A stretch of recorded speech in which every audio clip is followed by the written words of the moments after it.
And so I thought to myself, geez, we 250,000 years we've been around and most people can't even tell me who they are. Is this how much we have evolved as humans? You know, and we think we have evolved a lot, but we haven't. Technology has. Most humans are still very primal in nature. That's why we still kill. That's why now we don't just kill humans, we kill animals. And I've been talking about it. 250 billion animals are killed annually on this planet. Some environmentalists are now saying that we're 31 years away from a human extinction event. Because how can we survive in the world where we have killed every other species? Our oceans are expected to be lifeless in another 30 or 40 years. Don't you think that's going to have an impact on the climate? But are we thinking about any of this? No, we're not. Because majority of we only care about our own needs. Majority of human beings, because they're in struggle, they become selfish. So it's a greater problem that I'm trying to solve, And again, the only reason I can solve problems that I care about or I can do something about them is because my needs are met first. It's not about being selfish. It's about understanding that you can't pour from an empty cup. First fill up your cup and then fill it into others, right?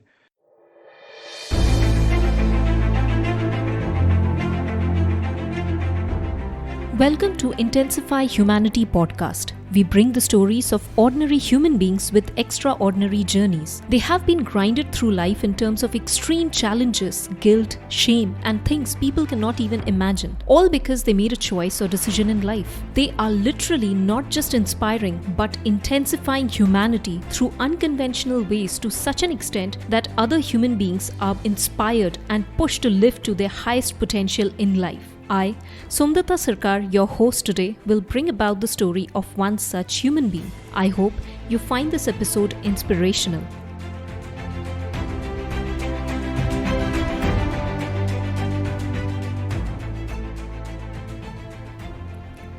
When you are put into a different culture with no awareness about who you are, why you are doing what you're doing, or having a tough financial problem at home since childhood, to being beaten up brutally by roommates with dumbbells upon revealing information about drugs being hidden at the flat, having no food to eat at times and being broke for years, to becoming the ferocious success coach, the renowned wealth advisor, the best-selling author of the book 8 Wealth Habits of Financially Successful People, the multi-millennial entrepreneur, the global leader, the founder of the revolutionized movement and the company known as the Successful Male, and the creator of the unconventional practical foundation success program known as the MBA of Success. Ron Malhotra is undoubtedly magnifying the lives of millions of human beings across the globe, thereby intensifying humanity to the greatest possible extent. A warm welcome to you, Ron, for coming to my show. Thank you so much for accepting the invitation. Well, it's my pleasure, and I'm so excited that you have decided to set up your podcast. I've been impressed with how you think and the desire that you have to grow yourself and grow others around you. So I'm really happy that you decided to set up a podcast. So thank you for inviting me. Thank you so much, Ron. That's really nice of you. So let me ask you the first question, Ron. In your workshops, seminars, and your sessions, sometimes you mention at the beginning that I'm not an angry person. So why is the need for this kind of statement? Do people perceive you as an arrogant person, and are you one? Yeah, it actually people do.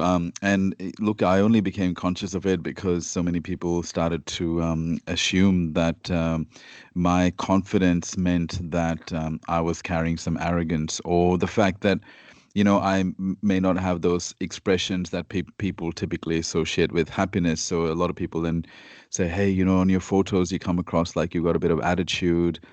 I always say to people, but have you ever met somebody that's got a big smile on their face but is unhappy on the inside?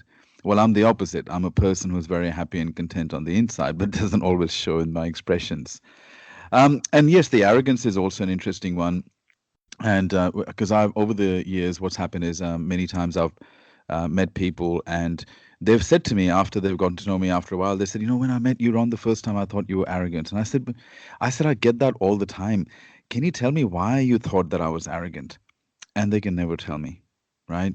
So I kind of started to then go, maybe this happens because in our society we are so conditioned to conclude that anyone that is confident about who they are and what they believe in and what they want, we automatically make the assumption that they're not humble.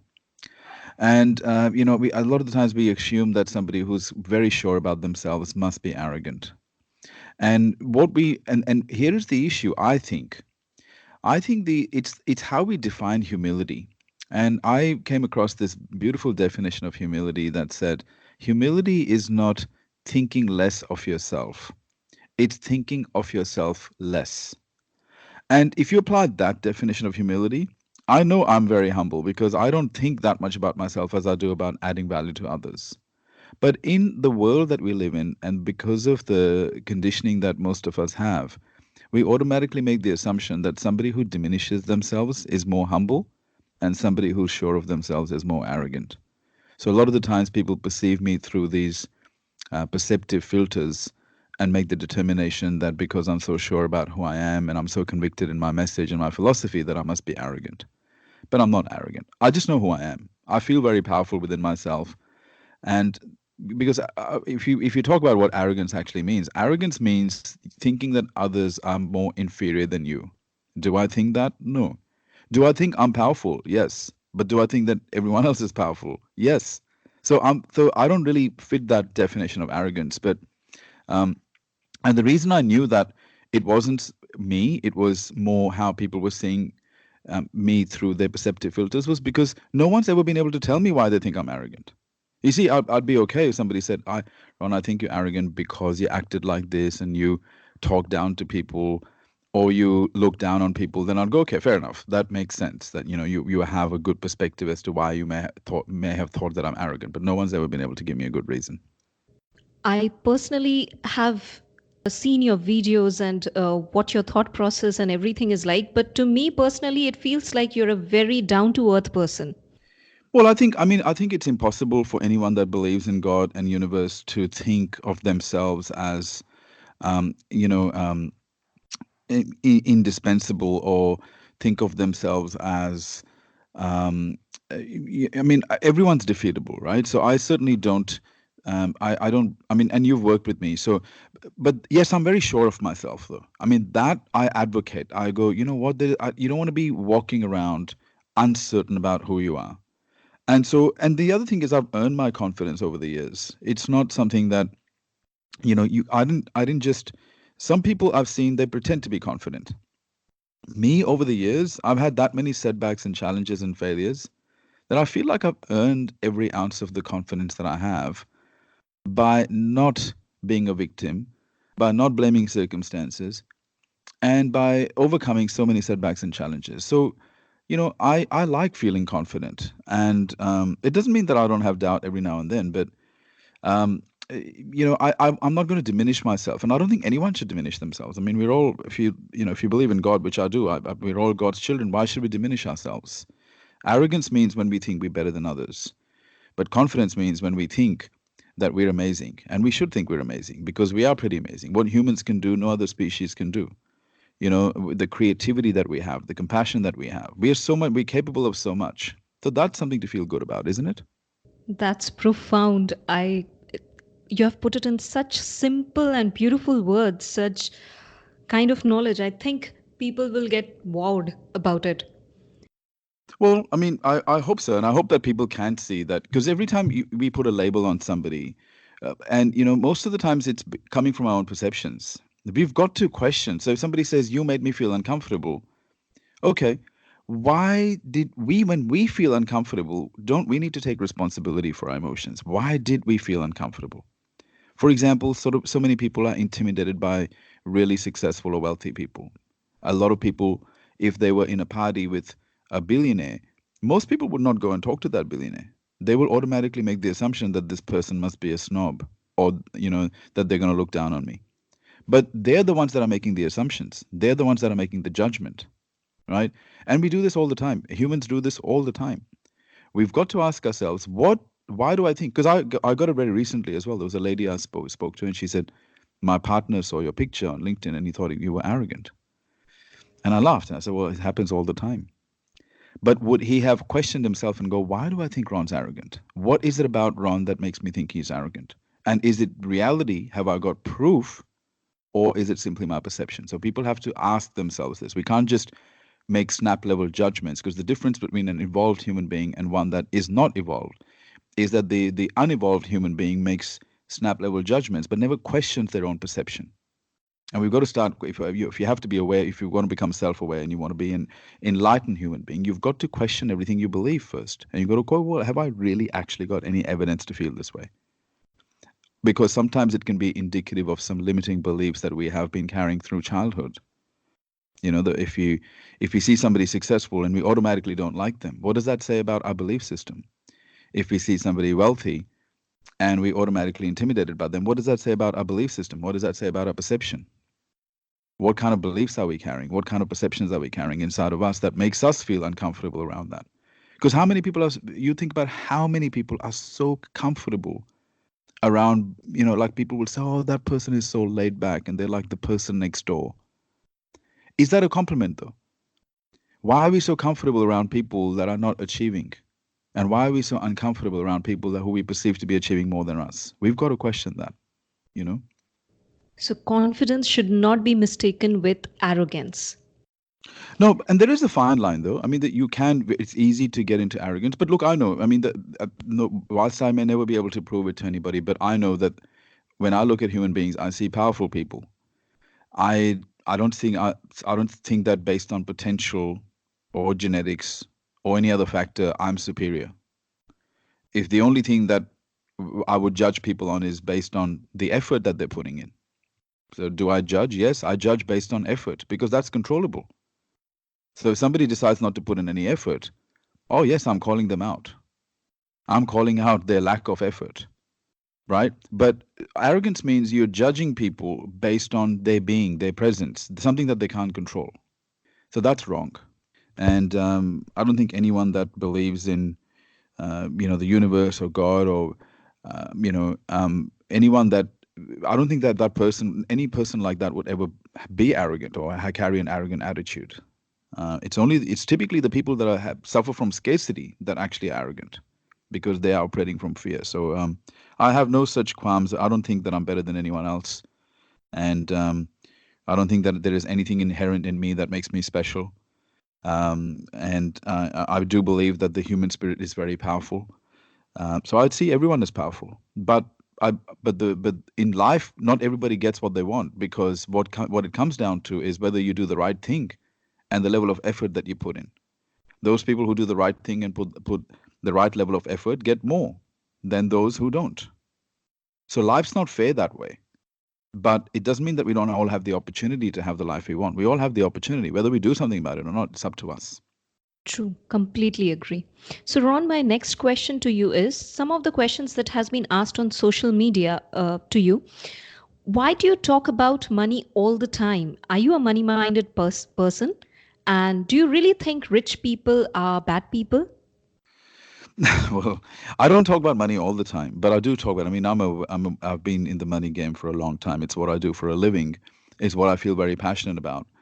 And the reason I talk about it so much is, even though it's not the only thing I talk about, well, the reason I talk about it so much is because I believe that money is a consequence of adding value in the marketplace. And the more people you add value to, and the deeper that value runs, the more money you're going to attract. And for me, it's also about you can't just make money and keep that money unless you're a highly skilled person. You see, it takes character and skills to make money. So I like that perspective around making money. Well, that's what drives me.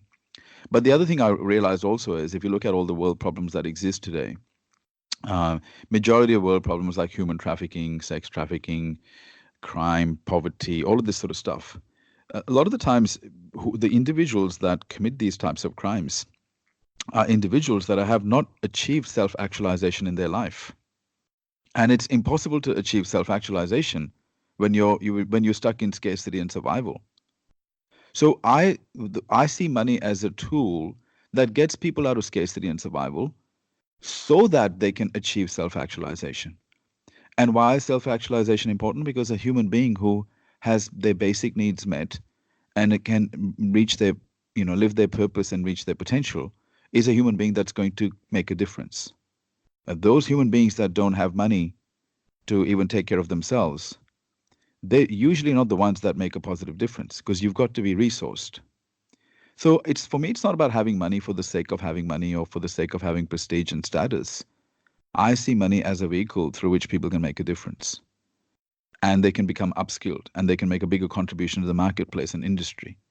So that's why I really like the whole concept of money. But I also like it because it's the most misunderstood concept in the world. I mean, we're living in a world where, depending on who you believe, between 1 to 3% of people in the world achieve financial success. And let's define financial success. Financial success is having enough money that never runs out in your entire lifetime. Or even better, you leave some money for the future generations. So to think that we live in a world where only 1 to 3% of people actually achieve financial success, for me, that's a very intriguing fact. And because I grew up in circumstances where I saw everybody broke, everyone struggling for money all the time, and I was one of those people myself, I really wanted to figure it out. I wanted to know what it took to become financially successful. I was intrigued by the fact, I was fascinated by the fact that very few people make it. And I wanted to know why. And the other thing is, so many people have negative beliefs about money, and they think that wealthy people are greedy people, or they see wealth as a sign of exploitation, arrogance, and greed. Well, the thing is, the people who make judgments about money, in most cases, have never had money. What I'd like to see is, hey, before, reserve your judgment until you've made money and kept money. Then you make that judgment. See, I've been on both sides. I've been broke, and I've been financially successful. I understand both sides. I think it's unfair for anyone that's only been on one side to judge the other side. So if you're going to judge people with money, why don't you make it first and grow it first, and then tell me what you think? Because you'll realize pretty quickly it's bloody hard. And you've got to add a lot of value for a sustained period of time to come into the acquisition of wealth. So this is where there's a double standard and massive hypocrisy. You see, put it this way, I don't care that Richard Branson is a billionaire. In relative to Richard Branson, I'm poor. I don't care that he's a billionaire, because as long as I can do well for myself, it doesn't matter to me that Richard Branson has $1 billion. I don't need his money for me to become wealthy. Right? You don't, because that's a form of stealing. Like a lot of people say, oh, well, a lot of people blame wealthy people and rich people for poverty. That's like blaming healthy people for disease. It doesn't make any sense. We don't blame healthy people for disease. So why do we blame wealthy people for poverty? Because it's a form of jealousy. Right? Because we don't want to apply here's a brutal fact. A lot of us don't want to apply ourselves. We don't want to take the risk. We don't want to work to make the money. So then the easier thing to do is just to judge rich people, because then that way we can feel better about ourselves and our choices, rather than looking at ourselves in the mirror and holding ourselves accountable and saying, hey, I am in the situation that I'm in. I'm broke because I'm not adding enough value in the marketplace. I'm not skilled enough. I don't have the work ethic. I don't have exceptional intelligence. I'm not creating anything. Rather than saying that, admitting that, most people would rather point at the other person who's wealthy and say, that bastard is the reason why I'm poor, right? Which doesn't make sense. And that's one of the surest ways to remain poor in life. That's one of the surest ways. And that's what a lot of people do. So when I look at the psychology of money, when I look at the behaviors around money, when I look at the strategy around money, when I look at the planning that money requires, the subject is so counterintuitive, and it affects everybody. Anyone, if you're alive today, money affects you, right? You have to pay taxes, you have expenses, most people have an income. Most people are going to live they've got to provide for their expenses, they've got to provide for their children. So we can't get away from this economic world. We might as well master it, right? It's not like we can just deny it and pretend that, we'll be fine without money. We know that the world is predominantly economical. The human world is an economical world. So if you don't master money, you've got a problem, because money is the currency that drives everything. And it's been said that after oxygen, money is the most important commodity in the world. So I didn't make the rules, right? I didn't make these rules. All I know is that this is how the world works. And even despite the criticism of capitalism, no one's been able to find a better system yet. So I go, this is how the world works. Let me master it. Let me master this language of money. And for that, I don't want to criticize wealthy people. I want to learn from them, right? So again, we're not talking about, see, a lot of people will just make the assumption that if you're talking about wealth, you must be superficial or you must be just driven by having houses and cars. But why are we people even making that assumption? Because that doesn't drive me. What drives me is that money is a fantastic resource to create impact. That money allows me to make a difference. Yes, I love a good lifestyle as well, and money will afford me that. Money will also allow me to make sure that I can be the best version of myself because I can sort out the best mentors and the best education in the world, and I can have diversified experiences. I can put my daughter through the best education in the world. I can help my parents, right? So that's why I like money as a tool because it gives you freedom and options and the ability to contribute. When you don't have money, you don't have options, you don't have freedom, and you don't have the ability to contribute. And until people consciously understand that and value money, they're not going to have it. Those were some powerful reality checks, Ron. And I'm sure that those who've been listening this one, lots of negative beliefs have been cleared to a lot of extent. Thank you for sharing that. You mentioned you were broke and you saw both the sides. So you also have some grave experiences in your personal life. Would you like to share with your listeners? Yeah, I was broke for a long time, and I used to live. The only place I could afford was a commission house, and a commission house is basically a government provided housing, which is for so in every country there's the lowest socioeconomic group, people who basically don't have any money at all, and so the government provides some basic level of housing. And when I was in my early 20s, I lived in a house with 5 or 6 people because I could only that's the only way I could afford housing. And it was a very old, decapitated house. It was very badly run down. And the guys that were living with me were all drug addicts because they're the only type of people that I could move in with because I didn't have money at all. And all I owned was a mattress, and I didn't even have an iron because I couldn't afford an iron to iron my clothes. And I owned one bowl, which was the bowl. It was like I didn't even have a plate. So I had a bowl in which I used to have my breakfast, my lunch, and my dinner. And because I couldn't afford proper food, so I used to just buy cereal, and I used to have that with a banana just to try and get some good nutrition. So that was my dinner most nights.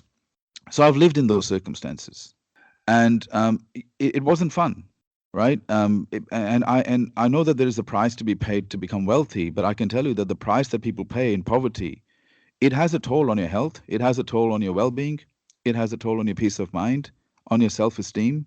And and so I've been on the other side, so I know what it's like. And then I've been on the other side where I've got financial security. I can buy whatever I want. I can have the complete freedom to do what I want.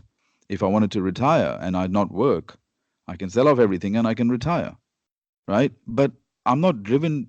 I love what I do. So I work because my work has meaning for me. It's completely in line with my values.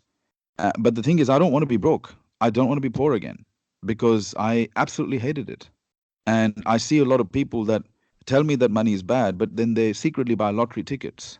So why is it that they buy lottery tickets? Because they want the money. They just don't want to work for it. Whereas I love working for money. I actually love earning it and I love putting effort to grow it. To me, there's a lot of satisfaction to be had in that. And because I've been on that side where I couldn't afford the basics to where now I can afford luxuries and I can buy whatever I want, I know the difference, because I spend a tremendous amount of money on travel and education and things like that. And anything that's in line with my values, I can afford now. And but the other thing also is I can push myself so hard in life because I have very comfortable circumstance. I've created a very comfortable environment for myself. But this doesn't happen by accident. This doesn't happen because you get lucky. Those who get lucky with money, they don't keep the money. It doesn't last very long. So you've got to have skills. And I'm not saying this from a place of bragging. I had to develop skills.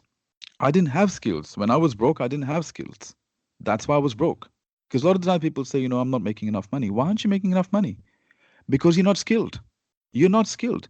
If your skill can be easily replaced by 100,000 or million people, you're not skilled. You're not skilled enough. You've got basic level skills. That's why you have basic level income. Now nobody wants to hear this because it's a confronting fact. But You can't change your life until you first confront reality. So I had to confront reality. I had to look at myself in the mirror and go, I'm uneducated. I'm unskilled. I'm adding no value to anybody. But for a while there, I was blaming everyone else. I used to blame the employer. I used to blame the economy. I used to blame my parents. My parents, they didn't help me. They didn't support me. I used to blame everybody. I never blamed myself. And as long as I was blaming everyone else, I was poor. I couldn't get out of that poverty situation. It's when I took 100% responsibility. And this is why I'm so passionate about this subject, because I've lived through it, because I refused to become a victim. It's when I decided that I wasn't going to be a victim, I was going to take 100% responsibility for everything that was happening to me. That's when things started to change for me. And that's why I advocate to people. If you don't You have money, you don't have skills. You want money, go and get some skills. And especially today, it's so easy compared to when I was in my 20s, because knowledge is available everywhere, mentors are available everywhere, information is easily accessible. Back then it wasn't. So it's so much easier now. If I was today, if I was in my 20s, I feel I would have been a lot further because of the amount of information and wisdom that's available now. So those that are not going and not seeking knowledge, they're not seeking wisdom, they have nobody else to blame but themselves. Especially if they're living in a Western world and their lives are not threatened by war or civil threats, or they're not terminally ill. Those people have choices. The question is, are they going to exercise their choices or not? Because for a lot of people, it's just easy to blame somebody else or something else. That was so simple yet so profound, Ron. And you really had some grave experiences in your life. My next question to you is, you have been saying about people being not satisfied in jobs and no one can become rich staying in jobs. Here are two questions based on this. Are you against jobs or the people who love their 9 to 5 job? And second, what do you mean by when you refer someone being rich and someone being wealthy? Well, let's start with the first question. So, no, I've never said that people in jobs can never be rich. Only a very small percentage of people in jobs will become rich or wealthy. And let's define wealth. Wealth is simply the ability to fund your chosen lifestyle for the rest of your life without having to work. Now, at some point, everyone's got to stop working. Okay, unless you want to work until the day you die, most people would want to retire at least or stop working at least by 60, 65. Now, what's changed in the world is that once upon a time, a 60-year-old would retire and would die by the time they were 70. Not now. Today, if a person retires at 60, they're expected to live well into their 90s in most parts of the developed world and the developing world. That's a third of your lifetime in retirement with no income coming in. So if you haven't created wealth, you haven't created assets whilst you're working, forget it. You basically, in your golden years of your life, they're going to become the worst years of your life. Because not only are you going to have less human capital, because all our physical and mental abilities diminish as we get older, you're also not going to have financial capital. So you're really going to have a bad life for 25, 30 years, right? So the issue is that most people in jobs have no money. After they've paid for their expenses, they have no money that they can use to create wealth, right? So that's the biggest issue. Some people in jobs become wealthy, but they're typically the highest level executives. But people don't understand that in many cases, a lot of corporations are pyramid schemes. Your chances of becoming a CEO or a high level executive in a company where there's 30 or 40,000 people is pretty much it's very, very slim, because in organizations, you don't always get rewarded based on effort and results alone. A lot of the times it's also who you know and connections. So there's a lot of political stuff that happens in organizations which prevents people's ability to be able to get to the top. So majority of people are not going to get to the top. We know that. The other issue is that the world's changed. As the automation trends continue, and as outsourcing trends continue, and as the youth of Asia and Africa rise and they become more educated and they become more globally connected, a lot of our jobs are going to be gone. Even people in India are not safe anymore, because jobs were previously outsourced from the United States and Australia and Canada and the UK to India. But as India becomes more powerful, jobs from India are going to be outsourced to poorer countries. So what's going to happen is you'll find that there is neither job security, and the prospects of you being able to create wealth in a job are so slim that you've got to have another plan. So the other thing I find is that people don't realize this, for 250,000 years, human beings have been around. Well, the Industrial Revolution's only been around for a few hundred years. Prior to factories coming out and companies, corporations being set up, everyone had to go out there every day and create work and create income. Now, the middle class has become lazy. They don't have to think.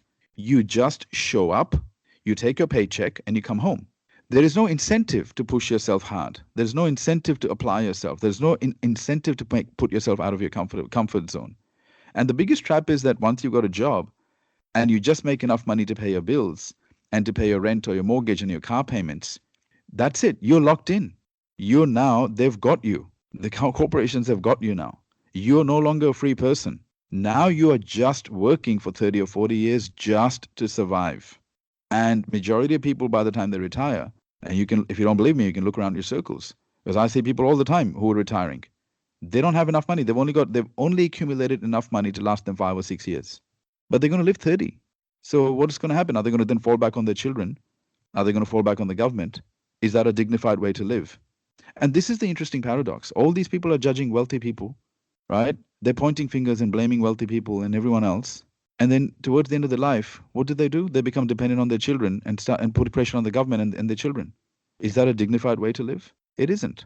Take responsibility, step up, become financially educated, become more skilled, make more money, understand business. Why? Because you have control over your income in business. You have very little control over your income in corporations. You can influence it to some extent, but not to a large extent. There's a lot of variables that are outside of your control. But in business, the number of variables that you can influence if you become skilled is a lot more than what you can influence working for somebody. So that's why it's worthwhile to look at a plan B, because ultimately there's only two ways to become wealthy: money working for you or people and systems working for you. Simple. If you don't have a plan to have money working for you, and you don't have a plan to have people and systems working for you, you are guaranteed to fail financially. It's 100% guarantee, right? So people are playing a very dangerous game. They're playing a game where they've got a 0% chance of success, financial success, right? And they're so scared of starting a business where they've got a 50% chance of financial success if they become skilled. So they say, oh no, there's so much risk in business. Well, do you know the game that you're playing? You're pretty much guaranteed to fail, because a person who only works for money and has not figured out a way to have money work for them and has not figured out a way to have people and systems working for them is guaranteed to fail financially. So that's the game that most people are playing. The game where the probability of success, financial success, is basically zero. So why do they play it? Because people perceive safety in numbers. And I'm talking about people who don't think. And maybe this is one of the reasons I'll get labeled as arrogant, because I call out the truth and people don't want to hear the truth. We know that people say they want to hear the truth, but when the truth is actually presented to them and it causes inconvenience or it challenges them, people get irritated. They don't want to confront the truth. But here the truth is that majority of people fail financially. And if you're a person who just wants to go to work and come back and work 8 hours a day and then switch off on the weekends, unfortunately, the prospects are not looking very good. The world is very competitive. You've got to do more if you want more. To do 9 to 5 today is the minimum expected benchmark for survival. I'll repeat that. To work 9 to 5 is the minimum expected benchmark for survival. You are not going to become successful with it. And you're certainly not going to live a significant life. But that's a choice. If people choose that, that's okay. I'm not here to force anyone to change their choices, but don't complain. You chose.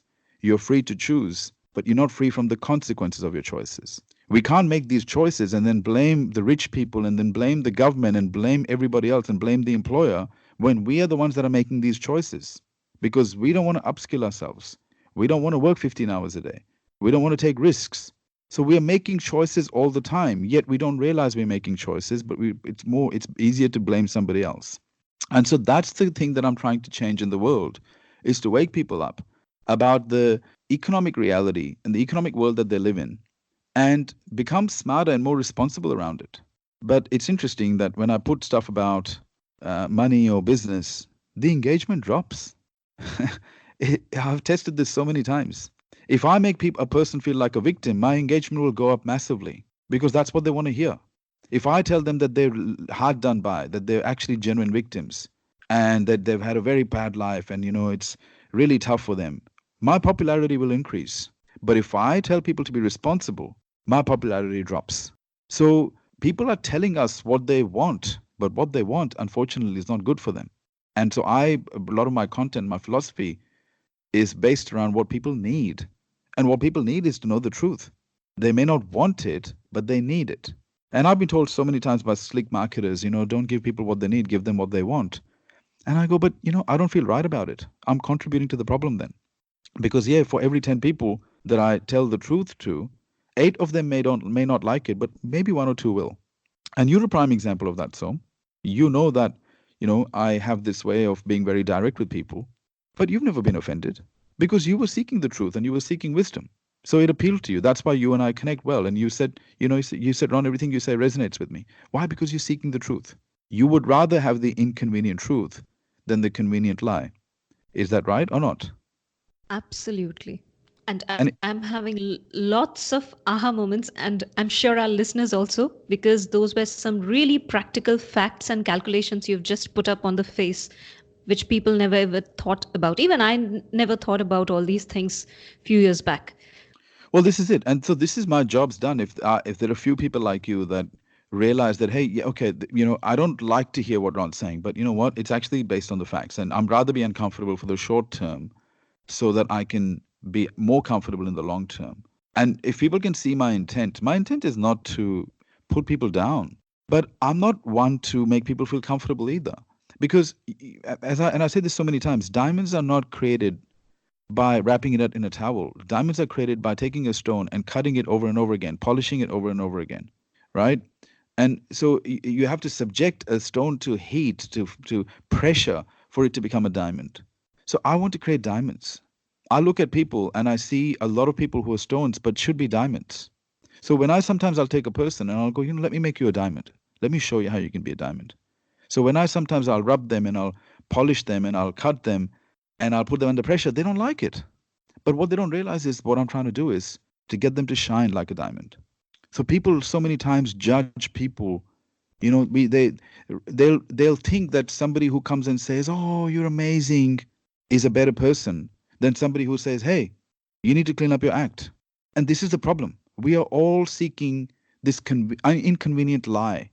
Sorry, the convenient lie rather than the inconvenient truth.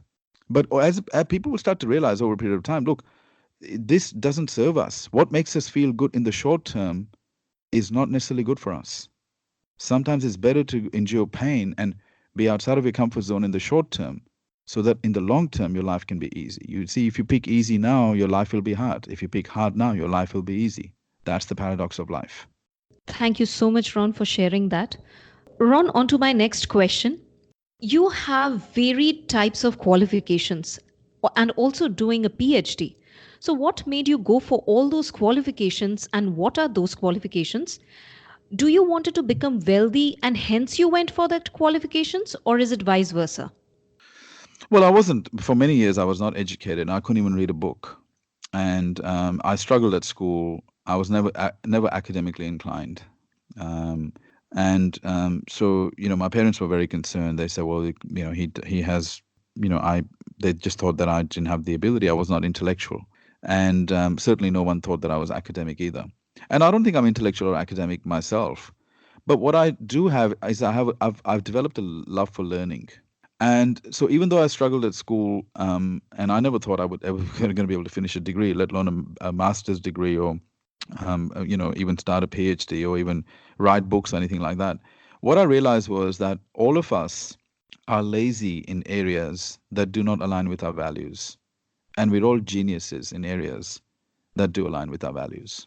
So when I started to learn more about myself and I understood who I was and what I wanted, and I understood what my values were, then I connected my learning to those values, I realized that I had this insatiable thirst for knowledge and wisdom. And I also realized I had a lot of locked creativity inside of me. And I realized that I had all of this capability in me that I didn't know I had. So that's why I'm such an advocate of people picking careers and occupations that are in line with their values, their purpose, their passion, their strengths, their mission, and their goals. Because that's when you start to reveal yourself to yourself. That's when you start to unleash all of these hidden parts of you that you didn't know you had. There is no way if somebody had said to me 15 years ago that you'd be speaking on international stages or you'd be writing books or you'd be doing a PhD, I would have never believed it. There was no way. But the reason I'm able to do that is not because I'm talented or I'm intelligent or I'm exceptional in any way. I'm not. It's simply because I was just smart enough to make align my decisions with my values. And that what happens is that unleashes natural creativity in all of us. Because have you noticed that, we all disciplined in areas that we love, and then we're all undisciplined in areas that we don't. Like I'm not disciplined throughout. If you spoke to my wife or you spoke to my parents, they'll say he's got no discipline in certain areas, and I don't. But the areas that are important to me, I'm very disciplined in because they're naturally important to me. So I don't need any motivation. Um, so that's why I've developed a love for learning. And yes, I wanted to learn everything that I could about money and business, but then I learned a lot about the human mind. I learned a lot about, now, I've been studying spirituality for a very long time because I want to know what's beyond the physical world. And so I love learning about God and I love learning about spirituality. That's in fact now my majority of my books are now about God and spirituality because I believe I have achieved reasonable mastery over the business and financial domain. And so my interests are now to understand what goes beyond. And I want to know that because I'm convinced that we're not just a mind and a body. We're also a heart and a spirit. And, so many of us just see ourselves as a mind and a body. And that's a very limited way of living. And I lived like that for so many years. And now when I started to realize that there is another two dimensions to me, the spiritual dimension and the heart-based dimension, and what that means, how do I integrate those elements into my life and my living? I've started to realize, geez, we are, as humans, we are so powerful, but we've been led to see ourselves only as a mind and a body. Our entire economic framework, our structure, you look at the way our employers reward us. What's it based on? Give me your time, give me your money. Sorry, give me your mind and give me your body, and we'll give you the money. How many of us are recognized as more than that? We're not. So a lot of us actually believe that that's all we are. Most people would define themselves based on their names, their culture, their religion, their occupation. But that says who you are. But if I said, what are you? Would you be able to answer that question?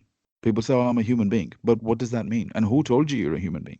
And what does a human being mean to you? So this is where my thirst of knowledge now is, I'm so fascinated by the study of what we are, not who we are. I already know who I am. I now need to know what I am. And to me, that's one of the most profound answers that, we can seek as human beings is what are we? Why am I here? Is this just a random coincidence? Am I just like any other organism? Am I just like a pig, horse, a dog? I'm just here randomly, just created for no reason, and I'm just here to pay some bills and eat some food and get married and buy a house and a car and then die. Is that really my purpose here? Is that really your purpose here? Or is it possible that we're here for a much greater purpose? That's the question I asked myself a few years ago, and I've got a lot of answers, but I will continue my quest for answers, and that's the reason why I'm educating myself. Talking about spirituality, you are a spiritual person, right? But there are lots of people who leave everything and just walks on the path of spirituality at a very early age or maybe at some point of the life. So leaving everything and just walking on the path of spirituality, do you think that is also a good option for people? We are spiritual beings having a human experience. But since we're having a human experience and we're born on the physical world, we must master the physical world. I know people who deny the physical world and say this world is bad and I don't want to be a part of this and I just want to transcend this and I want to become a spiritual person. I want to denounce everything and go up in an ashram or some mountain and just meditate. Well, here is the thing though. This is the problem with it though. If we are spiritual beings having a human experience, why should we deny that human experience? We're not supposed to deny it, according to me. We're supposed to master that human experience. So the answer is not in escaping the human experience. It's about embracing, understanding, and mastering it, and then evolving yourself into the spiritual domain. Rather than denying the human experience because it's too hard, you can't cope with it, you can't work out the financial system, you can't work out the business system, you can't work out how people work, you can't understand how psychology works. So you don't want to be a part of any of that stuff because it's too hard for you. So the easier escape is to go and say, I'm going to become a spiritual person. But are you really a spiritual person if you just denied the domain that you were born in? No. According to me, you're not. And I've seen it so-called self-proclaimed spiritualists who tell me that they're very spiritual. And then I start to see, as I start to have conversations with them, I start to see the holes and the gaps in their learning and their knowledge. because you have to, it's the wisdom lies in integration of the physical and the spiritual, not in the denouncement and the denial of the physical. So that's why, I'm so glad that I started the way I did, because I needed to get some of the basic stuff right first. I would have been, and this is why I was saying before, we're never ready for self-actualization when we're in survival. If my needs were not met, do you think I would be seeking answers? No, probably not, because I'd be too concerned about paying my bills. I'd be too concerned about feeding my family. Where is the time to think about spirituality and what I can contribute in the world and what difference I can make? There's no time. There's no energy to think about that stuff, because when we're stuck in survival, we are not thinking about anyone or anything else other than ourselves. It's only when our needs are taken care of, which is why money is so important. That when we can start to think, okay, you know what, my needs are met. I'm not satisfied. I must do more. So that's why I'm such a big advocate of people getting the money thing right first. Because if you don't get that right, your mind will not evolve past your own survival. You'll always be living in fear and scarcity, because you are constantly thinking about where your food's going to come from, where the money for the rent is going to come from. And that's not a good place to live. I've lived in that stressful state for many years.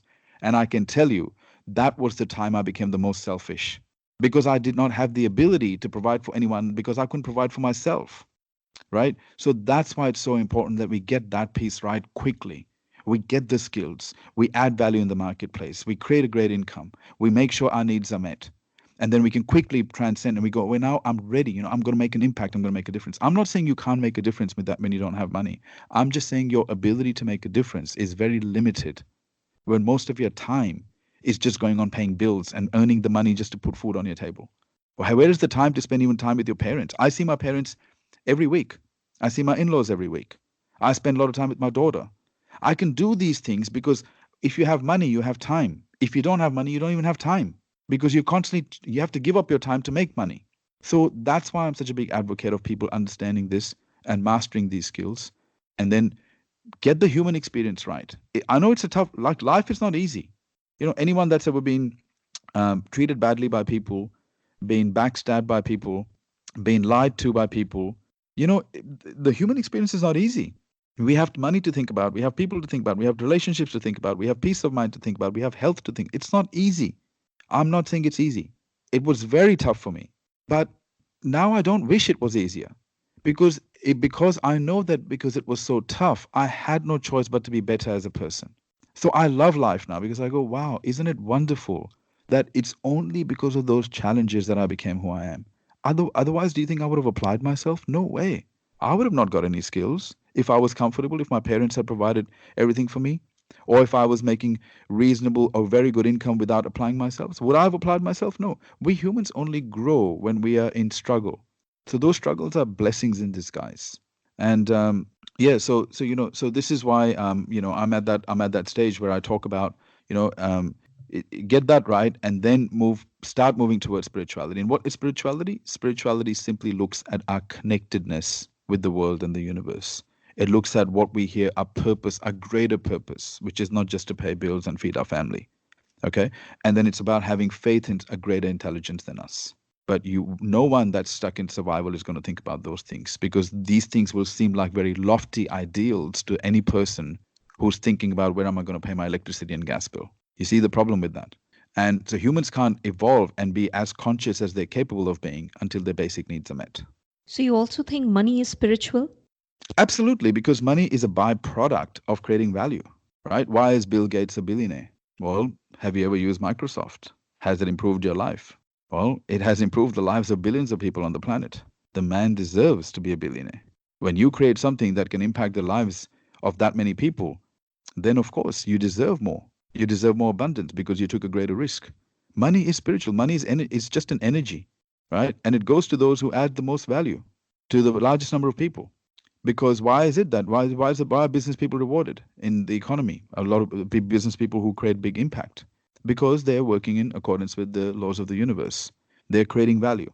They're serving a greater purpose than themselves. Why are employees broke? Because employees are only serving themselves. But we don't see it that way, though. Our perceptions are so badly flawed.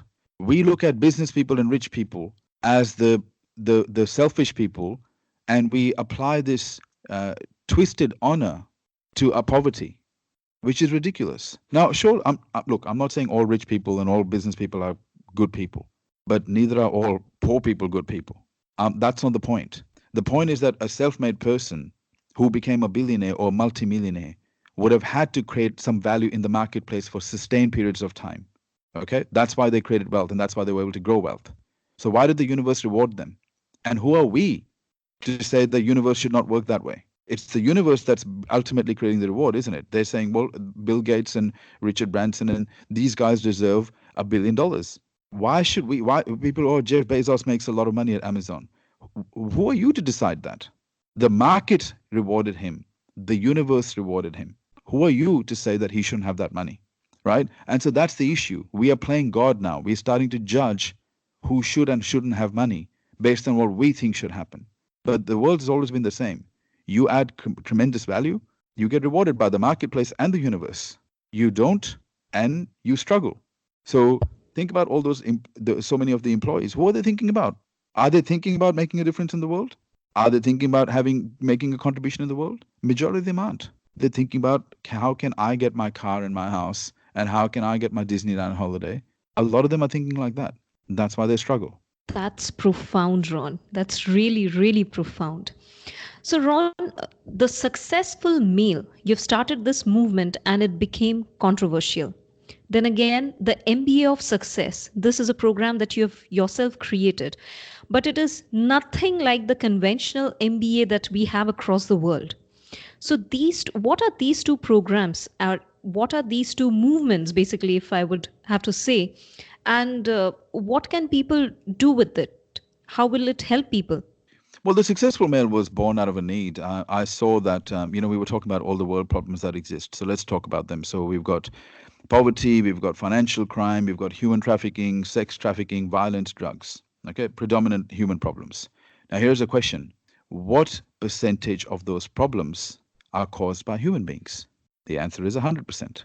Animals didn't create those problems. Okay, now here's the next question. What percentage of those human beings belong to the male species? Okay. Now, what we know is that women and children are underrepresented in those types of world problems. I think anyone would say that majority of those world problems are being caused by the male species. So the successful male is not a men's rights issue, it's a men's development issue. And the reason it became controversial was because people automatically assumed that it was a men's rights issue. I wasn't here to talk about men's rights. I was here to talk about men's development. Because I looked around me and I thought, well, if women can't, because all this women's liberation and everything, all the women's movements are not going to work unless men also evolve. Because women are never going to be happy if the world is full of men that are not evolved, that are not self-aware, not socially aware, they're not responsible, they're not high-charactered. Women are not going to be happy. So I was at an event and some woman said, she said, why are you doing this? I said, what do you mean? She said, don't you understand that women need help? And my response was, who do you think I'm trying to help? I'm trying to help men, but I'm also trying to help women. Because when we have a world that is full of inspired men, men who are on purpose, men who have self-control, men who know how to manage their money and their responsibilities, those men who will contribute to their communities and their industries, those men become assets to the world. And I can absolutely tell you that if there was more development in the world, we would have less problems, human problems, and less crime. So that's how the successful male was born. And it was about providing a holistic framework for men to develop.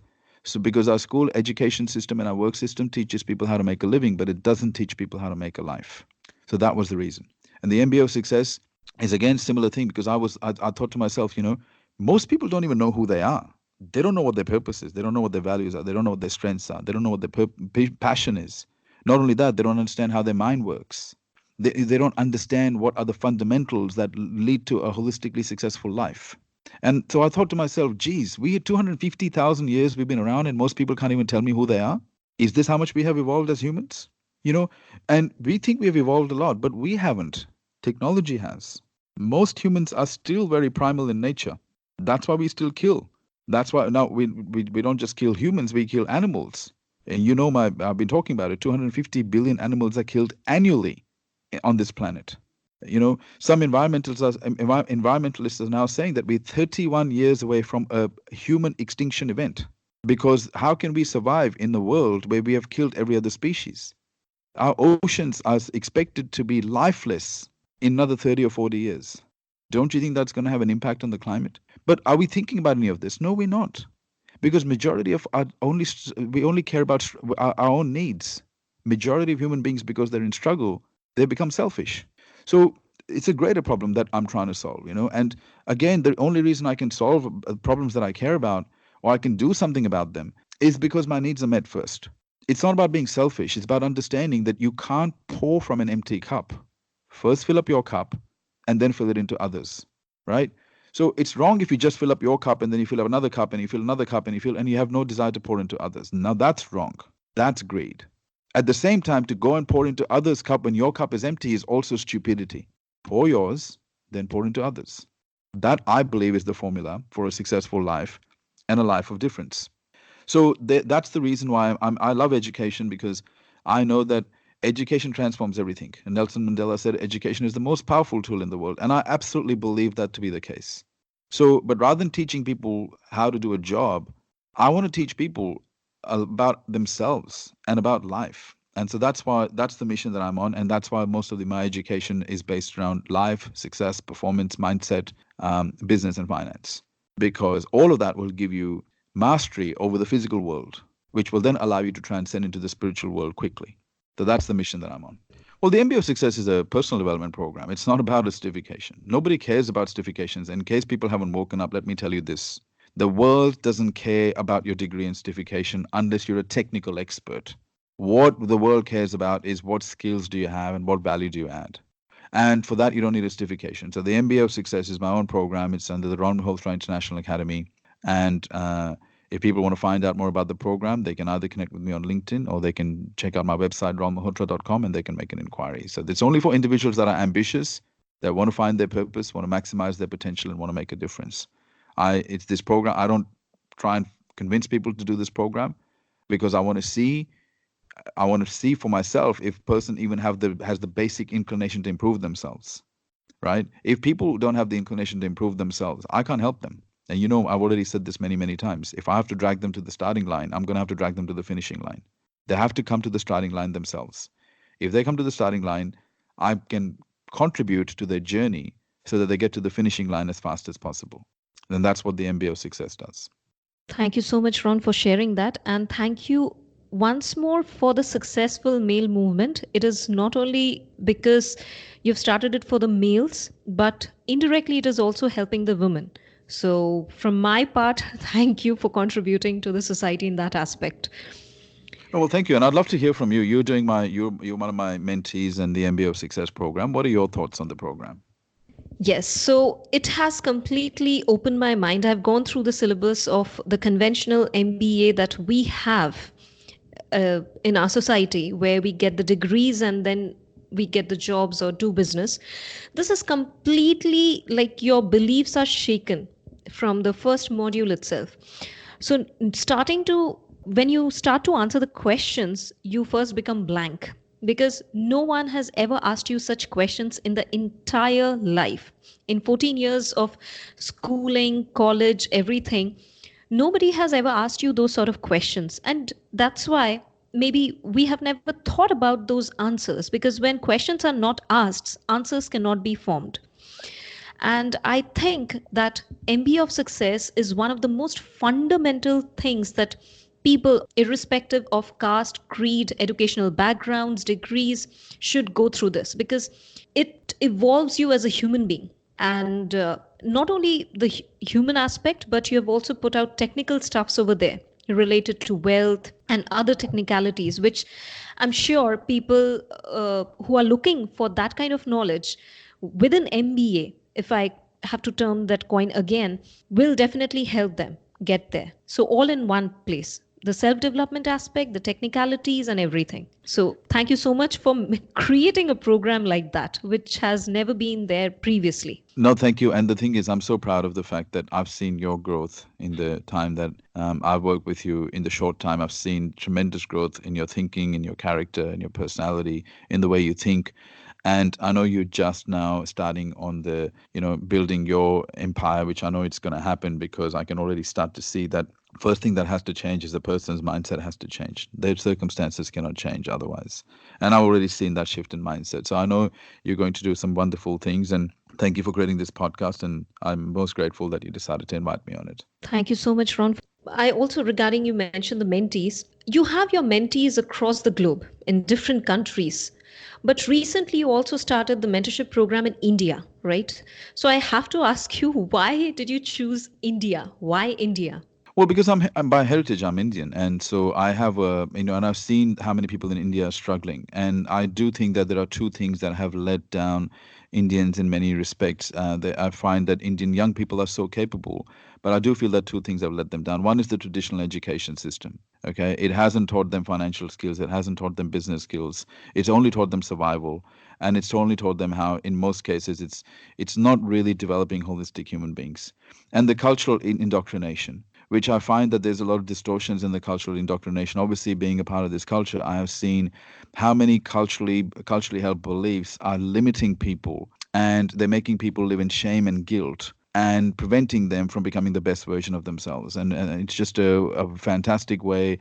A lot of the times, culture and religion has been used to control people. And so I see a lot of that stuff, and so I just find that for me, I really want to come out there, and I feel that the education system massively needs and overall, but also I feel that some of those cultural beliefs that are holding people back need to be reviewed and challenged. And if you have seen me, I know you've been to my event. I'm not just going to say something for the sake of something. If I bring up something, I can back myself up on it. And I've seen that a lot of people are massively, they're very cultural and they believe in but they've never questioned what they believe. They've never really examined them. You see, the hallmark of an educated person is to question everything, right? There's difference in faith through understanding versus blind faith. Okay, so what I all want to try and bring is a high level of awareness. So all the 600 million young people in India who are unhappy and but are very capable are given the tools so they can go and cause the transformation that they want to transform. And so that's why India's definitely a big opportunity for me to take what I do and add value to as many people as possible. And thank you for bringing that to the people of this country. Really, it will be very helpful for the others as well. Now, we're on the short answer questions.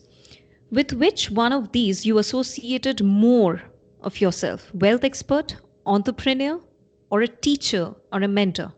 I would say teacher and a mentor. So I love business and money and all of that stuff, but ultimately, what I love more than anything else is to elevate people and enable people. Wow. What is the most essential daily ritual that you follow every day without fail? Meditation. So I meditate every morning and I pray every day. Okay. Which is that one single moment in your life when you felt like this is not who I am and I have to take the steer in my hand of my life? It's when I was doing very well in the corporate world, and one of my bosses said to me that he said, you're like my son. And he was the CEO of the company, and he said, I see a great future for you in this organization. And most people will be very happy to hear that. And I realized that I was like this bird that was in this cage. And even though the cage was made of gold, it was still a cage. And I realized that no matter what kind of cage they put me in, I was never going to be happy. I needed to fly. And so that was the time that I decided to quit and change my life and start from scratch again. Okay. If not a teacher or entrepreneur, then what would Ron Malhotra be? Ooh. Geez, now you've really got me on this one. You've stumped me on this one. I would probably become a vegan activist. I become a vegan activist. I think that I just feel so bad for the animals that are being tortured and violently killed in the world. And I just feel at the moment, I have this desire in me that I need to do more in this space. And I'm right now working on what I need to do next so I can make a bigger dent in this space to minimize the suffering of animals. Wow, that's really big. And my last question, you might have lots of dreams, but what is your ultimate dream closest to your heart?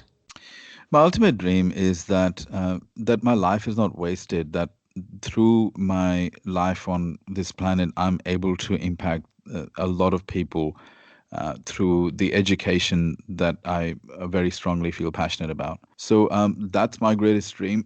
On my deathbed, I just want to know that, a lot of people have been impacted by the work that I've done. Legacy is very important to me. The other dream that I have is I want to make sure that my daughter, it's not up to me, but I hope that she decides to follow a path where she decides to make a difference to people through education. So she's showing a lot of interest in this. And I can tell you that if she decides that this is the path that she wants to be on, because she's so young, she's only 6 years old, I just see that she has so much potential. She could take whatever I have done and she could multiply it by a factor of 100. And she's so capable of doing that as well. So I hope to see that day one day. That's really beautiful. That's really beautiful, the way you're bringing her up. So, Ron, for our listeners, how and where can they connect to you? I think LinkedIn is the best platform. I post content, LinkedIn and Instagram. So Instagram, my profile is the Ron Malhotra, and on LinkedIn it's just Ron Malhotra. So probably the best way to just connect with me. If you're a man, obviously, if you want to develop yourself, check out thesuccessfulmale.com. If you are interested in the MBA of success, just make an inquiry on info@ronmalhotra.com and we'll send you some information. Thank you so much, Ron. Lots of aha moment and lots of profound insights you have just dropped. And thank you so much for coming to my show and giving your time. It's my pleasure, Som. Thanks for having me. Thank you. Thank you so much. Thank you for tuning into my show. That was Ron Malhotra. From breaking stereotypes and age-old conditioning to educating people about the core mindset, wealth, and success, he is truly magnifying people's lives to the highest possible extent. I hope you found this episode inspirational.